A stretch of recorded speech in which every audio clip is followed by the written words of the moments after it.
What is up, my felonious YouTube brethren? Today, we're gonna go over a couple of remedial action drills for staying in the fight, keeping your gun running, how to integrate other kit, and we're gonna look at doing things just a little bit differently than what mainstream guys typically do, and you'll see some pros and cons to how I run stuff.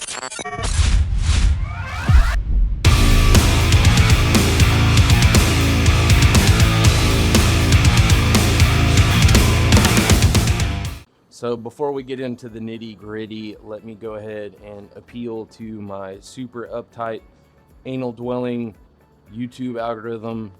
All these firearms are unloaded. These are 20 round magazines with no rounds in it. Everything is unloaded. This is a safe environment for all. What, I thought we were in the trust tree in the nest, are we not? We are. Okay. We are. It's okay. And I will not be modifying any of these firearms. So go ahead and take that one to the bank, YouTube. Guys, if you like this kind of content, if you like what you see, definitely smash the like, subscribe, all that stuff, share it with your buddies. I appreciate it very much. So keep doing what you're doing and getting the word out. So I know a lot of you guys have probably heard the saying, the loudest sound you will ever hear in your life is a click when it should have been a bang. And what that means is that for whatever reason, this or this has taken a dump and no more freedom is being dispensed down range, whether that is shooter induced, you forgot to charge it, which 9 times out of 10 is my problem, or some type of malfunction. So today we're gonna go over 3 types of malfunctions. They're super easy. You guys probably already know most of them. It's gonna be click, no bang. Then we got brass hanging out or brass showing, and then the bolt override are the 3 that we're going to go through, because pretty much any combination of those 3 is what you're going to encounter. We'll go ahead and start off with how I run my sling setup, and it's not a detailed overview of like where exactly how stuff is set up, but I have my sling swivel over here on the rear of my receiver, and so if I'm indoors clearing structures, or if time is of the essence and this thing needs to be super duper fast, I don't have time to move stuff around, all that, then instead of running my sling point on the left side, inboard side, what I do is I'll switch it over to my strong side, so the opposite side of the rifle. And what that does is whenever the weapon is stowed or slung, the pressure and tension from the sling being mounted on the opposite side will pull the rifle and roll it into me. Sometimes if you have your sling on the inside like that, and you're doing cool guy stuff or whatever, and then you go to ditch it, it will tip over, or it will not lay on your body in the most efficient and advantageous position for you to get other stuff out. We're gonna switch it over here to the opposite side, rotate that QD how you need it. And so what that does, bang, bang, bang, bang, bang, this thing goes dry, or for whatever reason it stops shooting. When I go to ditch it, it lays down perfectly. Some of you guys will rotate this and move it out of the way so that you can get your pistol out and everything is clear and pretty roomy.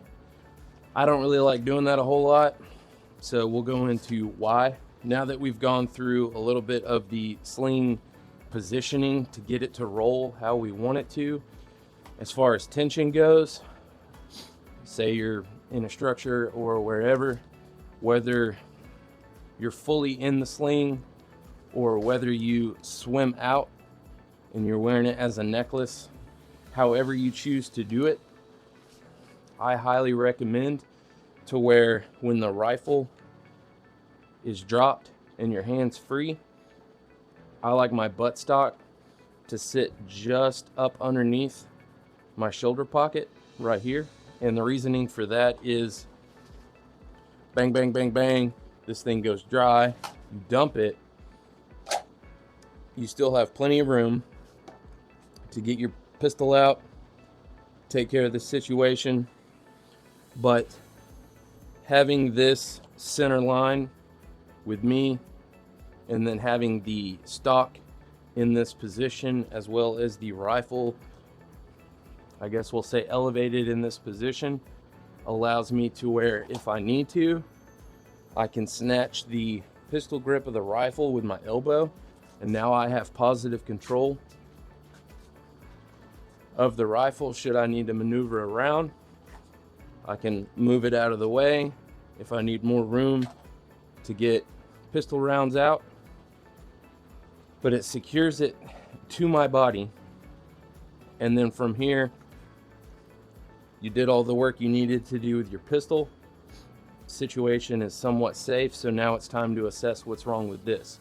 Did it run out of ammo, or did you have a malfunction? Well, having this tucked in now is built-in muscle memory.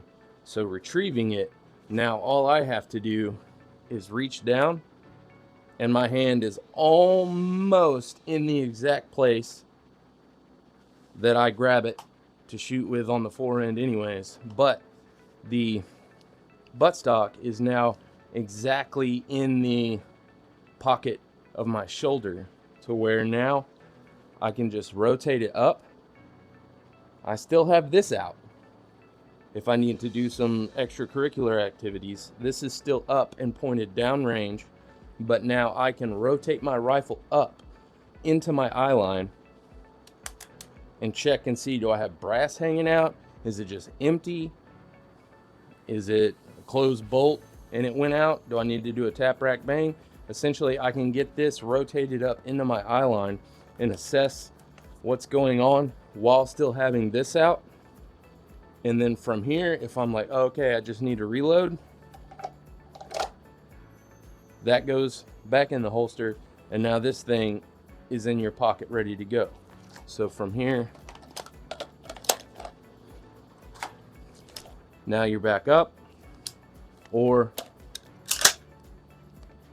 assess your malfunction. That's why I like to run this with the stock and the height and tension of the sling, to where it rotates just in and out of my shoulder pocket.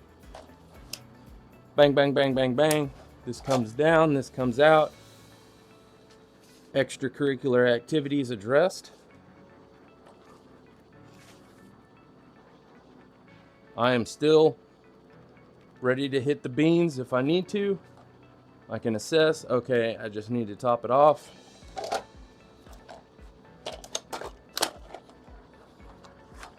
And move forward as so. So we won't go into extreme detail in this video, but essentially when you see me run my gun belt, that's why I don't have a whole lot of stuff up front. Because one, it sucks when you bend over at the range and stuff's poking you in your beer gut. But then also when you're running your rifle, to have this free space open so that this can come down, and then you can clamshell this thing in as needed. Well, if this thing is bouncing all over kit hanging off and getting tangled up, that's no bueno. That's also why I don't really run my pistol like the guys nowadays, where they run it right here in the front. I know that's easier for getting in and out of vehicles, but it don't work well for me. I'm more of the John Wayne positioning, where I'm just slightly behind 3 o'clock. So, all right. Now, when it comes to malfunctions, we're just going to start at 1 and work through them. So, first malfunction is you're shooting, you're distributing freedom, you press the trigger, click, no bang. You know, 9 times out of 10, if you go click, no bang, that's when we go to this. But for this video, we're going to assess the malfunctions instead. So you're dispensing freedom, click, no bang. Obviously, you want to rotate your rifle over and then check the you want to check your ejection port. So first malfunction was a click, no bang. We rotate the rifle over. I see that the bolt is in battery, it is home. I don't see any brass, so we call that a click no bang. And that one's easy. Tap, rack, bang. Everybody knows that one. So tap, tug, rack, and go to work. That one's easy. So whether it was a light primer strike, a bad round, a misfire, whatever the case may be, boom, boom, boom, boom, boom, go to work. 9 times out of 10, it's going to clear that. The next one is dead trigger. So you may or may not get a click. All right, so weapon on safe, we rotate it over and we see brass hanging out. So when you see brass hanging out, immediately what we're going to do is break the rifle down and remove the source of feed. So eject your mag, because if you don't pull your mag out first and you go to cycling this thing and assessing it, you could induce more of a malfunction because you're just putting new rounds on top of old rounds that need to come out. We've ejected the mag. Now we're going to lock the bolt to the rear. So we've locked the bolt to the rear. Our malfunction has dropped out. We're gonna re-verify whether you're a finger guns kind of guy or a bowling ball kind of guy. You're gonna reach up in there. Okay, I don't feel anything else.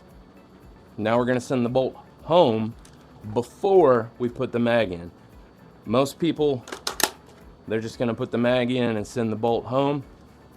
You could do that, but there is a chance that you could induce another malfunction if you don't do it this way. So you've reached in there, you felt around, okay, we're good. I'm gonna send the bolt home, and the reason why we do this first is because if there is a round in the chamber that has not been extracted yet, and you go to put this back in and send the bolt home, now you've just induced another malfunction. So we're gonna send the bolt home, then we're gonna take our mag with our rounds in it, push pull, make sure that's secured. Now we can rack it. And what that verifies is if there is a round that is stuck or has not been ejected from the chamber, then sending the bolt home, then putting the mag in, and then chambering around verifies that we got that round out and the new round in. So again, we come up, dead trigger, we look over, we got brass hanging out. Try and put the weapon on safe, it won't go on safe. We pull the source of feed, lock the bolt to the rear, got the round out, check and make sure, send the bolt home, put the mag back in, go back to work. So that's the second malfunction. The last one is going to be your bolt override. All right, so bolt override, it's pretty uncommon. I can probably count on one hand how many times I've seen it through training and drills and all that stuff, but it's one of those ones that you'd rather know how to clear it because it is a pretty substantial malfunction. So this one, click, no bang. We look, okay, well, I see that my bolt is halfway open. I don't see brass hanging out. So upon further inspection, I see I have a bolt override. So from this one, what we're gonna do is remove the source of feed, just like the second malfunction. Then from here, you want to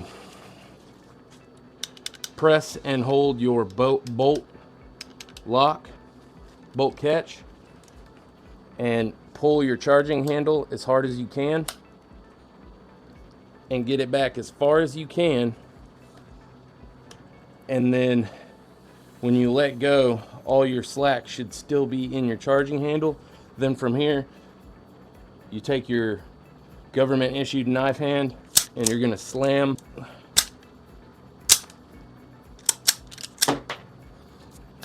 that charging handle forward, and about 80% the charging handle will knock that round loose. Now, as you can see there, it doesn't work 100% of the time, so you might have to try it several times in a row to get it to come out.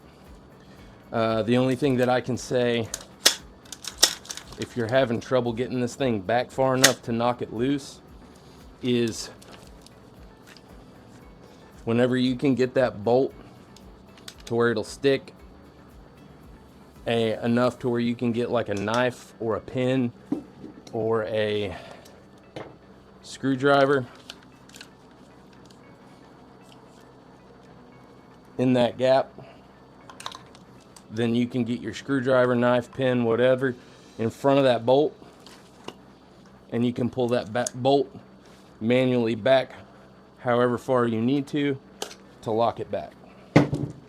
Then from there, your knife hand of justice, and then we're going to do the same steps that we did on the second malfunction. So we've got the bolt override round out. Now most guys are going to want to put this back in and send the bolt home. I'd rather be safe than sorry, so we're going to send the bolt home first, then get that in there, and then charge it, get it gas back up. Take a little bit of extra time, remove that, send it home, then put it in and charge it that way, and just know that I'm not going to set up another malfunction that way. So guys, when it comes down to how your kit is set up and how you interact with your kit and some of the stuff that we went over on how I do things and how I assess malfunctions, just remember that it is a way, not the way. So don't get bent around the axle about, oh, you're not supposed to do that, you're not supposed to do this. There's always a faster and quicker way to skin the cat, and that's always what we're looking for.